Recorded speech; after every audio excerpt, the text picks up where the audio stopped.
am come to stay. That doesn't make any sense whatsoever. None of this makes any sense. This is not reflecting well on the New Jersey educational system. No, it does not whatsoever. And I'm a Garfield High School graduate. I did get my education from the Garfield Public School System. By the way, just to clarify, I'm looking it up real quickly. The fact that he says he spent years in New Jersey, right? Yeah. It's 70 miles. Yeah. The state. Yeah. It's listed on Wikipedia, the state of New Jersey, as 70 miles. Maybe he got his foot caught in the radiator before he left. 70 miles, length of 170 miles. So that's ridiculous. Like, the joke doesn't even work. Well, let's see. Like I said, probably got his foot caught in the radiator before he began. Car broke down a couple of times. So, he takes off the tent, which is hysterical. Yeah. And the tent's there. It's like there's like nothing there. Pulls the tent off for Leonardo Tower. And I love how Dante goes, like, and nobody noticed that either. Nobody noticed that. It looks like a big bong. Bong. Then dog walks by. Hey, that looks like a big bong too. Thank you, Jay, for commenting, which makes no sense whatsoever. Well, I think you were supposed to see a certain part of the dog's anatomy that resembled the bong, but they didn't show it. But standards and practices nixed it. Yeah, well, it's Jay though, and you go with it. Yeah. So, Leonardo, for some reason whatsoever, decides that he's talking about poorly trained clerks, and he calls out Dante and Randall by name. With names like Dante and Handel. Randall! Like I said, kind of. Kind of. So, I love the fact that he reveals the quicker stop, grand opening. It's a 24-hour store. Yeah. And I love the dinosaur balloon for no reason whatsoever on the front. They couldn't afford the wacky wobbling guy. Waving inflatable, the waving inflatable tube men. Thank you very much. The Bailey Buddy. Exactly. Thank you. So, I've actually made a note. I made a note on this that they showed the crowd, and the guy in the left corner of the front row was wearing a Flash T-shirt. Yeah. And it's like a nice look to the future where Kevin Smith is now directing Flash episodes. So there you go. Oh, for record, by the way, it's amazing. I know. We're recording this. This is going up on Saturday. This is recording is the week of another Kevin Smith Supergirl episode. Yeah. It was a fantastic show this week, which had a good mix of like emotion. And can you not get the dog tail over our bed, please? Emotion. Yeah. Had a really good mix of emotion and action. And it was actually a really good show this week. Like a fantastic episode. So I just want to plug that real quick. I watched that this week. So anyway, we get inside the store. And this is where things get even more ridiculous. So I only took some notes down, but this got ridiculous. So they're on a ride? Yeah. Like, what the fuck is it's this? like, a car ride? It's like they mixed a shopping mall and Epcot Center. Yeah, exactly. It was absolutely ridiculous. So they get in this ride thing, and they're driving around. Yeah, they're riding around.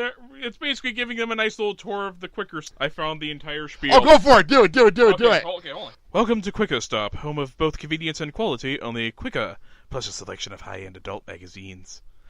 While you're here, shop at our bestseller department, complete with its own coffee bar. Or drop by our music shop, also with its own coffee bar. Or perhaps you'd rather visit our international coffee bar, complete with its own little book department, which has its own super teeny tiny coffee bar inside. And a selection of tiny adult magazines. Wow, that's scary. Well, then we enter the Hall of Mirrors, which you have Leonardo on the ride with them, shopping with them. And for some reason, Leonardo looked like a ghost out of the Haunted Mansion. Which I think was fully the intention. And I love the fact that he terrifies somebody. Yeah. And then they run out. And then they come back and pay. And then you're still screaming. They run out. And then they come back for their change. And they're still running around and even better is I believe that's Mrs. Smith. Oh, was that Jennifer Callback? That's what it sounded like, I think. That wouldn't surprise me whatsoever. So then he says phase 1 is complete. Yeah.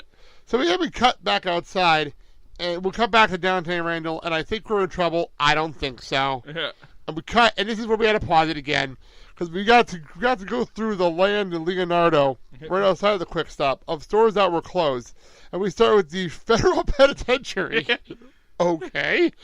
Le Cafe, whatever you Le pronounce Cafe Francais. Francais Chinese food. And then we have the modern E.Nunch, which I didn't quite understand what I think it was modern eunuch. Yeah, the poll was covering the side, and so as I said to you over watching it, I don't think they planned for people to pause and watch this, break this down. Oh, it's a store for people who've cut off their own nuts. And then my personal favorite was Ye Old Bookstore, which cracked me up. I'm not gonna lie. The Old Bookstore, formerly Walden Books. And then next to that, because there's tumbleweeds everywhere, was Tumbleweed Store. As the guy pushed out of the tumbleweed for closing the store, which is a great joke. I do love a good old-fashioned tumbleweed joke. I'm not gonna lie. I do love those. So wait, does Modern Eunuch stock all of Justin Bieber's albums? Oh. So we cut back into the quick stop, and Randall, I didn't know what was going on here at first, but Randall apparently was going off and making fun of the other store owners. They were trying to do impressions of the other two store owners. That made me laugh. That was good. And very in character for Randall to not give a shit. He doesn't give a shit. But I do love the fact that it comes back to we always said this job would be great if it wasn't for the customers. Because I'm starting to agree. Boss calls. They're closing the store permanently. Shit. They didn't say that, but that's pretty much what you would assume. So then we get to Randall's ridiculous ideas. First, we start with the pay-as-you-exit sign. I was Dante here. Isn't that what we're supposed to do anyway? And of course, Jay and Bob show up. Pay-as-you-exit, sweet deal. So yeah, Jay and Bob show up, and Jay goes on this whole thing how they're quitting. They don't work here, but they're quitting. Yeah. And they're going to be officially standing in front of the quicker. Okay, maybe read exactly how I wrote it. I paused this and listened to this twice. They will be officially standing in front of the quicker stop officially. Yeah. Department of Redundancy Department is right down that way. And they're going to still sell fireworks in front of the store, which I think that's a great setup for later. We'll get to that later. So then Randall puts up a 75% off sale sign, which is great. So they have this old lady at the register, and it gets to a 37-cent bill, and then she hands him a 50% off coupon. 19 cents. Hey, for the amount of groceries she had in her card, that's impressive. Yeah. It's fucking impressive. The extreme couponers are telling her to tone it the fuck down. Oh my god, that was impressive. I'm not gonna lie. So we cut back to the tower, and LL is putting together we get this nice little bit where the register sends out this little signal, and he goes through this cable up to his satellite dish. Even better is when you go through underground, for some reason there's a vampire standing there watching the whole thing go on. You know what? The way this show has been, that's not the straightest thing in this show. So there you go. So we cut to LL, and he is building a desk from IKEA. Yeah. And going on about how he doesn't understand the instructions. Well, that's the joke. Yeah. He's going to say, well, let's be honest, it's a joke that has basis in reality. You know, that joke never gets old. That joke does not get old. Now, but this is one of those jokes that dated fantastically in the show. Yeah. So, I think these instructions were written by monkeys. Actually, I think it's an insult to monkeys. So, we get a report in from, what's his name again? Mr. Plug. Mr. Plug. He comes in and he says that Quick Stop sales have increased 1,000%. Wait a second. So 19 cents is 1,000% increase. Well, this is probably the latest in a long line I of think shit. it's funny. And even better is Mr. Plug offers to buy him an antique desk. Well, why don't I just throw my money out the window? Instead of the desk, the IKEA, the solid oak $79.95. Now where did I put that towel? Oh jeez. So where was I in here? So he wants him to bring him the Quick Stop. How about I just bring you the two people who run the Quick Stop? Fine. For now. For now. So they bring in Dante and Randall. And you know the minute they walk in, this is not going to go well. You know this is not Especially going to go once you see the end result of his desk. Why not? But again, this is continuous though, but set a payoff. Set a payoff for these jokes here. Because you think this is the payoff for the earlier joke. Well, this is set up for later, which is great. Yeah. How do you like my desk? I built it myself. Really? You couldn't tell. You really couldn't tell this information whatsoever. Holy shit. I think if you gave the two apes at the beginning of 2001 the bone tools, Give me the Canadians! Give me the Canadians! They can probably build it better. Yeah. Or the Canadas. The fabled Canadas. Have them build it. They'll probably figure it out faster than you the way this is going. So Dante and Randall walk that would in. make them more badass if they were actually able to figure out the shitty IKEA instructions. Dante and Randall walk in. And Dante's trying to play it cool, and Randall doesn't give a fuck. He doesn't care. Yeah. He assaults the desk. He doesn't really care. Looks like shit. It looks like crap. Looks like it was built by a Riri. And strangely enough, Leonardo is okay with this. Until Dante starts insulting the tower, and then that's where he draws the line, apparently. I'm guessing it's probably the extension of his manhood. It's like in Shrek when Lawrence Schwarzkopf must be operating for something because of his castle. Welcome to Duloc, such a perfect place. I have to put that in here when I have to play that in when I edit this, don't I? So yeah. Anyway, we move on to he wants to offer them a job. He wants them lock, stock, and barrel. And once again, I found the spiel. I gotta do it. I'm sorry. Okay, I had my notes. Right here. Right, sir. I want to offer you a job. Hang on, let me set you up then. Okay. I have my notes, and you don't tell me you have notes. You don't tell me you have stuff till after I start. I'm sorry. So you have to tell me these things. Yeah. So let me set you up. Go. I want to offer you a job working here for me. I want you lock, stock, and barrel. Is this some sort of gay thing? No. You're sure? Yes. Wow, that's a thing. So he offers them he offers them stock options and full tuition to Rutgers College. Shout out. So my friend Tony, who got Rutgers graduate. Wait, which Rutgers, though? There's two Rutgers. Anyway, that's a different story. There are actually legitimately two Rutgers in New Jersey. She graduated from New Brunswick, so I just want to clarify that.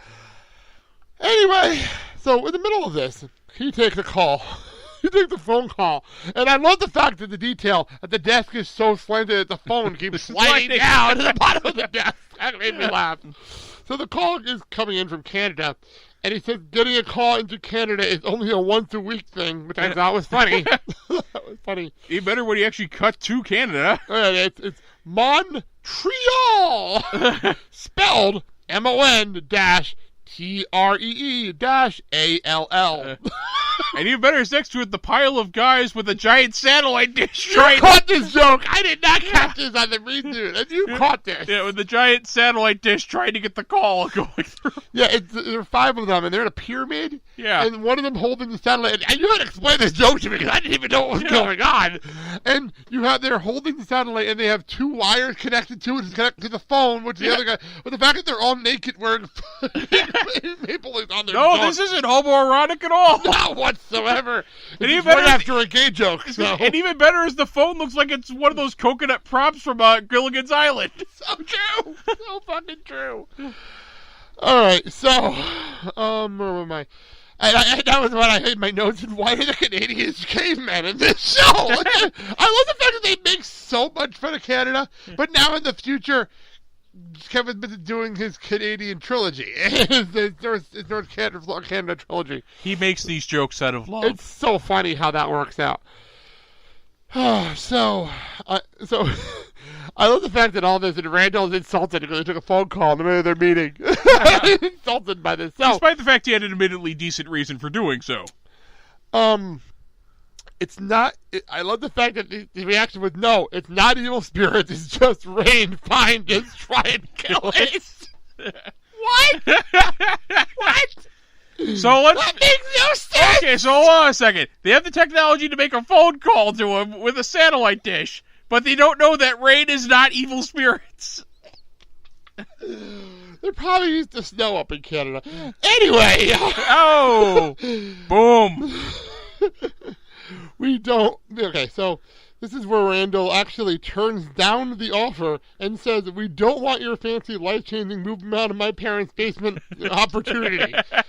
And okay. Yeah. So this is where we turned from a normal little weird comedy show to evil villain showing his plan to our hero. That's what this turned into all of a sudden. Because he reveals the Northern Border Theme Store, which is Canadian goods available in the U.S. for the first time.